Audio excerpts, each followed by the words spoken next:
afternoon, everybody. Thank you for being here today. At this time, especially as my colleague this time said, it's a lab session, so I hope I will be able to keep you awake during the presentation. Maybe you use microphone. The microphone is only for singing. You must talk loud. Is it better like this? Can you hear me any better? I hear you. No? No? Yes. Yeah, I can hear you.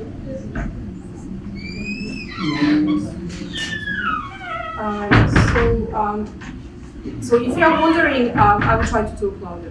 So if you are wondering where is Shuri Castle and why are the dragon pillars an important topic, I will try to explain it as briefly as possible. So I completed my undergraduate degree in Sarajevo and my master's degree in Okinawa in painting. When I completed my master's degree, I returned to Bosnia, from where I'm from. I was from Sarajevo, and I enrolled in a PhD program at the Belgrade University of Arts here, where I defended my thesis 9 years ago when Professor Šešić was my PhD director, thesis advisor. And 2 years ago, when I was able to, when I was hoping to do some research on Okinawan contemporary art, I couldn't travel to Japan. I received a grant from Japan Foundation, Ishibashi Foundation, for research on Japanese art, and I wanted to conduct research on Okinawan contemporary art, but due to the pandemic, as you know, Japan closed its borders and I couldn't travel, and so basically I was able to travel only this year in the end of January and February, where I spent some time in Okinawa visiting artists and seeing their work in their studios and talking to curators and cultural workers there. And during that time, I was made aware of one issue that seemed very interesting from the point of view of what I was doing. Namely, I'm looking at how artists of different generations deal with the legacy of the Second World War. So just to give you a brief information, Okinawa was the only site of battle ground battle which took place between the Japanese and the U.S. forces. Of course, we have the cases of Nagasaki and Hiroshima who were bombed, but Okinawa was the only place where really the Japanese and U.S. Army met violently, of course, during the Operation Iceberg from April to June 1945. And to this day, Okinawa is 74.3% of all U.S. military forces are based in, of the total that is based in Japan, 74.3% are based in Okinawa itself. And very often you would say it's not a problem that Okinawa has a lot of military base. The problem is that Okinawa is on a military basis, which means that there are many different issues that occur because of this concentration of U.S. military facilities on the daily life of the population. So just to give you an example, to make you understand a little bit more about the history of the Ryukyu Kingdom. So Okinawa, what is known today as Okinawa Prefecture, actually is referred to in the past as the Ryukyu Kingdom, which was a tributary, which held a tributary relation to both China and Japan, especially after the invasion in the 17th century by the Satsuma domain, which made Okinawa a vassal in this asymmetric power relation. In 1879, Ryukyu was incorporated. It's called this decision by the Meiji government of Japan it's called the Ryukyu Shogun, or the Ryukyu disposition, by which Ryukyu lost its status of semi-independent kingdom and became integrated into the prefecture, into this modern Japanese nation state as one of the prefectures or administrative units of Japan. With Japan losing the Second World War from 1945 to 1950, and I think this is one of the perhaps only example, I don't know of any other example in the world where you had military government governing civil population to that scale. So from 45 to 1950, Okinawa was under US military government, and from 1950 to 1972, something called the US Civil Administration of the Ryukyu Island was established, but it was, it was nominally civil administration, but it was ruled by the militaries. And in 1972, after many many protests, demonstrations, and a lot of civil unrest, in 1972, Okinawa was reversed to Japan and to a civil Japanese state administration. Shuri Castle is interesting because today, when we look at how, so in 2019, Shuri burned. There was an electric shortcut and a short circuit, sorry, and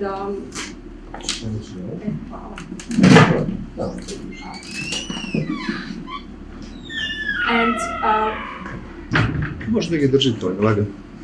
Okay, can you, any better now? Okay, so Shuri Castle is really mostly known as a site of, as a tourist destination, okay, because Okinawa relies heavily on tourism, on the economy, on the finances generated by the military bases and by public work. So these are three pillars of Okinawan economy.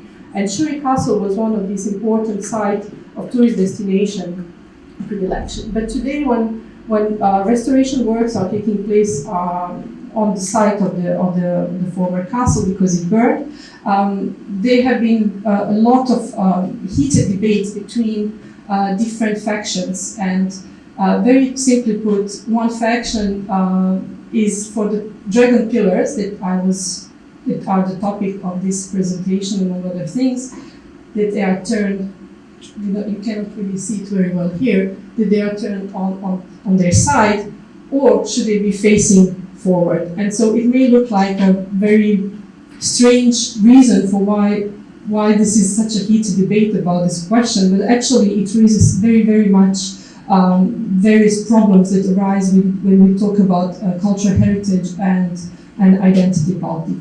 So Shuri Castle, and what I will be talking about now is I'm referring to the Seiden, which is the main hall, which was the siege of the Ryukyu king.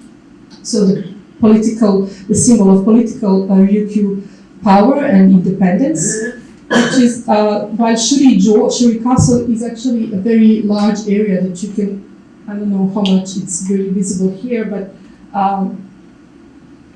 so the red square on top is really this, the Seiden is located in there.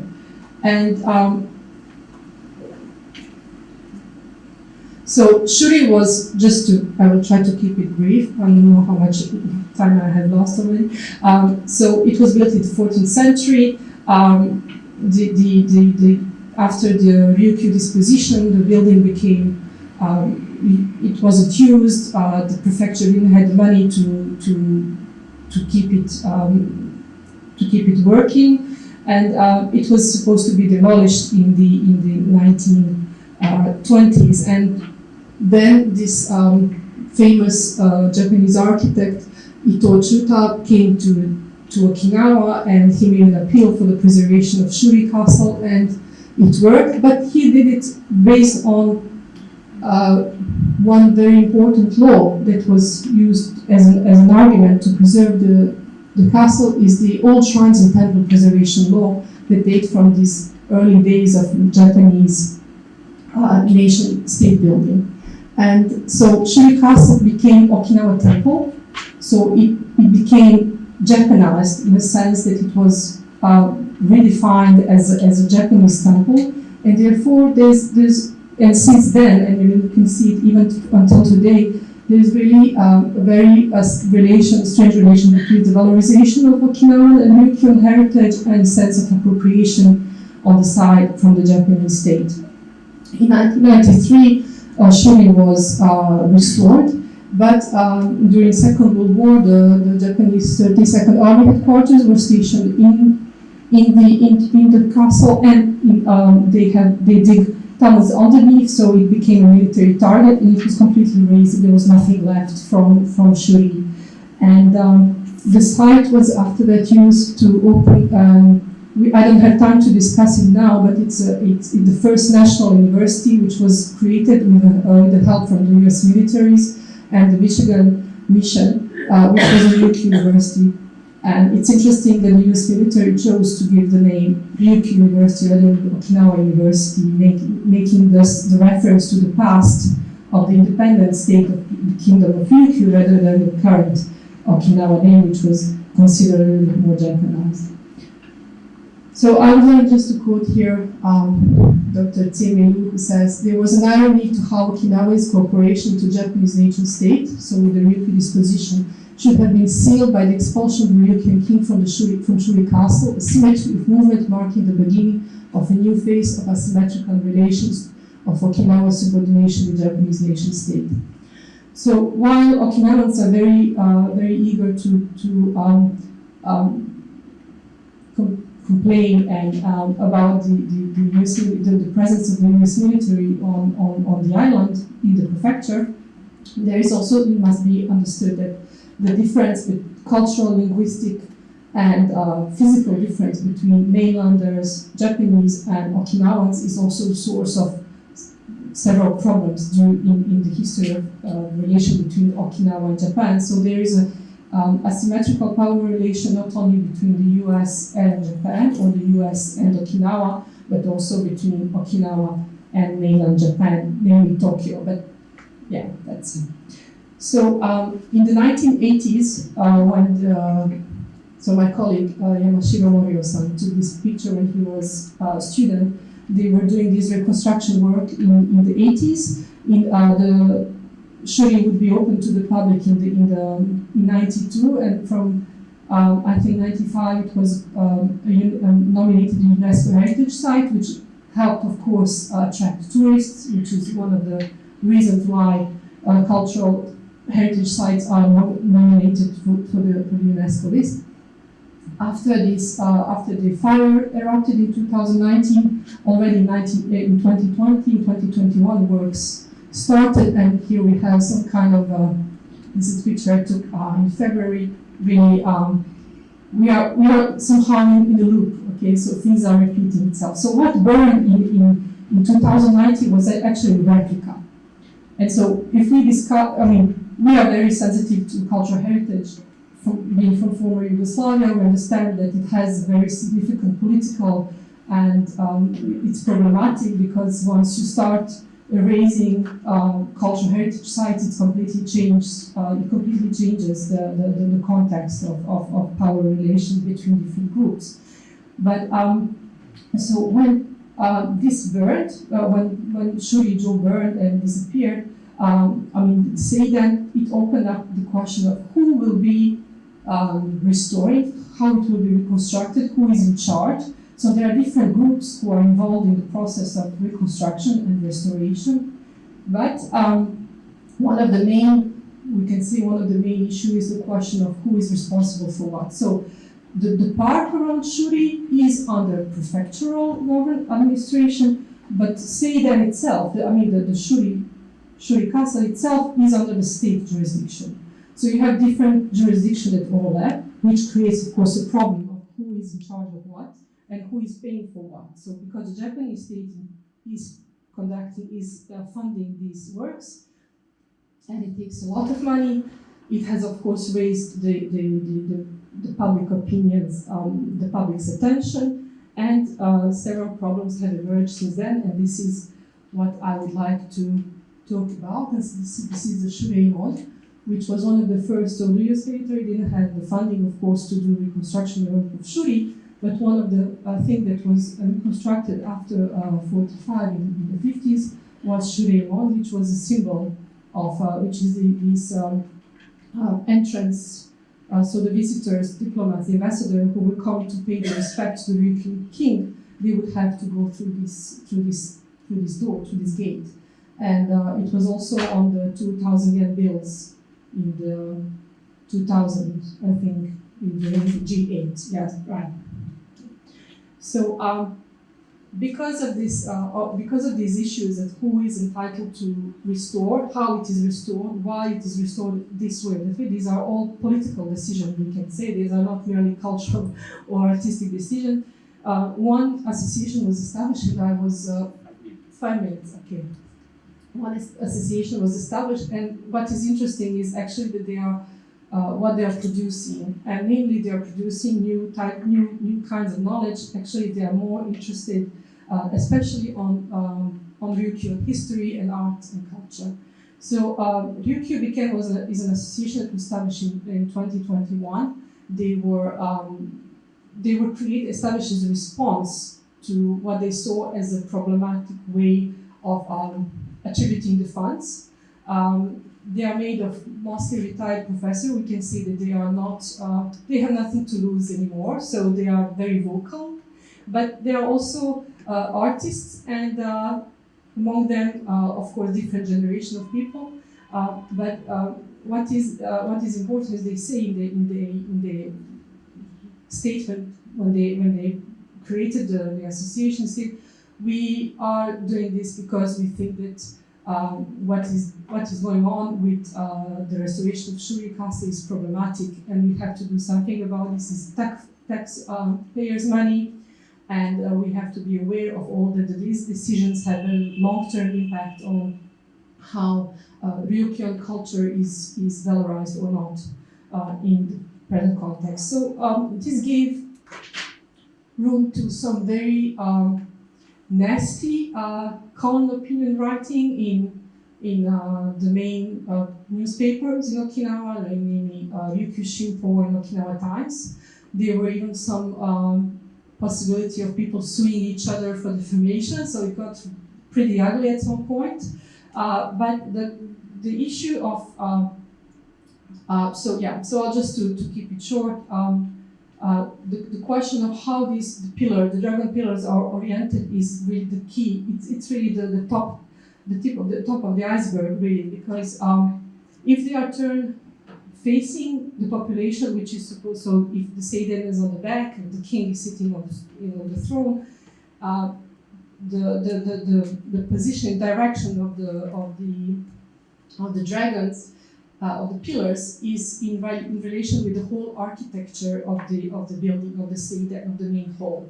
And this is one of the arguments of Professor Nishimura Sadao, who was working on these dragon pillars. He's a sculptor, he's a professor emeritus of Ryukyu University, and he worked on these so in the 90s, he worked on these dragon pillars, and he's saying now, what is being done today, that having these dragon pillars turned on their side is actually the manner that you do it in Shinto shrine and not in Okinawa shrine. So if you make a comparison, for example, with southern Chinese temples, and if you look at other temples, for example, I don't know, in Laos or Vietnam, what you have, these are different situations than the ones that are trying to, what they are saying basically is you are trying to restore cultural heritage from Ryukyu Kingdom in a Japanized way, and so this is the problem.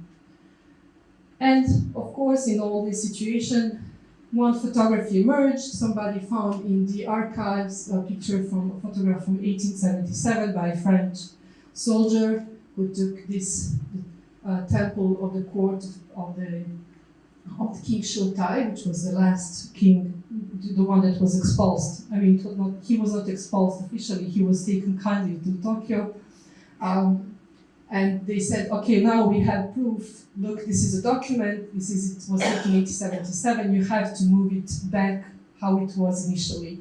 But and in the course of these disputes and these debates, Ryukyu members produced several documents which are very interesting analysis. And this is this creation of knowledge. And I think in this asymmetrical power relations is very interesting how what they're producing is these arguments they make sense, okay, but somehow they are very much ignored. And what members of the association tell me is they cannot ignore us so much. I mean, they will ignore us as much as they can, but at one point they will have to acknowledge that our arguments are solid. And so Professor Nishimura he's showing here, for example, not only the direction of the dragon pillars was changed by the Japanese, the Kumamoto garrison that was stationed there when they expelled the king, but there was also change that the dragon pillar got cut, so it got shorter, and in the course of the restoration in the 80s, the reconstruction, they changed some significantly some stairs and some entrance. So there were some what they see as a problematic intervention on the building itself and on the surrounding infrastructure.